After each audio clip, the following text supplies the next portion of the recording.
Hey guys, welcome back to day 2 of data. Yesterday we talked about pictographs, and today we are going to be talking about the same TEK, but we're going to work on dot plots. So our objective is we can summarize a data set with multiple categories using a frequency table, a dot plot, pictograph, or a bar graph with scaled intervals. Okay, let's take a look at this one. It says, at swim team practice on Monday, Coach Collins recorded the number of laps that 11 swimmers swam during warm-up. So we have to look at the dots. The dots represent what? I'm going to give you a minute to think about it.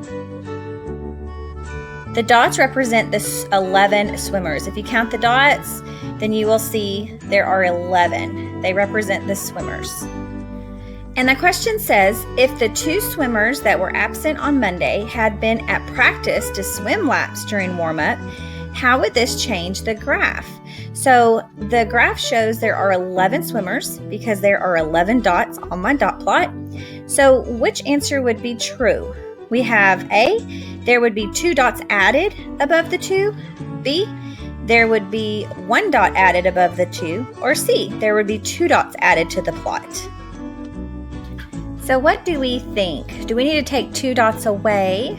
Do we need to add 2 dots above the 2? I'm going to give you just a second to think about it.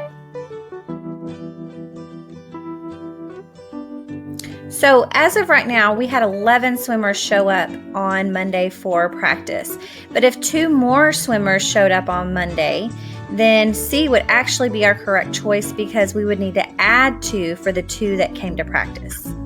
Okay, here is our next one. Charlie created a dot plot to show how many of each color were in his mini bag of 18 Skittles. So here's the dot plot. My question is, what mistake did Charlie make when he created the dot plot? So there's 18 Skittles. Let's count and see if there are 18 dots. Go ahead and pause the video and see if there are actually 18 dots to represent the 18 Skittles. So my answer choice is he should have numbers instead of colors at the bottom of the dot plot. Or B, Charlie's plot is missing some dots. C, Charlie's plot has too many dots. Or D, Charlie did not make a mistake. So look at the dots again. There's supposed to be 18 Skittles that he's representing. What do we think? I'll give you a minute to think about it. So, did we read the question and the answers and figure out what mistake did Charlie make? I'll give you a minute to think about it. Okay, I hope that we were able to determine that there are actually only 16 dots on the dot plot, and he's trying to represent 18 Skittles.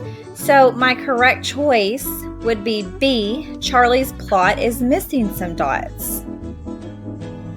So let's go ahead and wrap it up. Today we just talked about the dot plot. We will talk about some others tomorrow.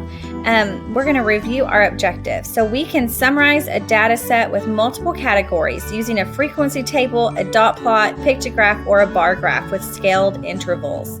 Today we went over the dot plot. If you have any questions, please leave a comment on our Google Classroom.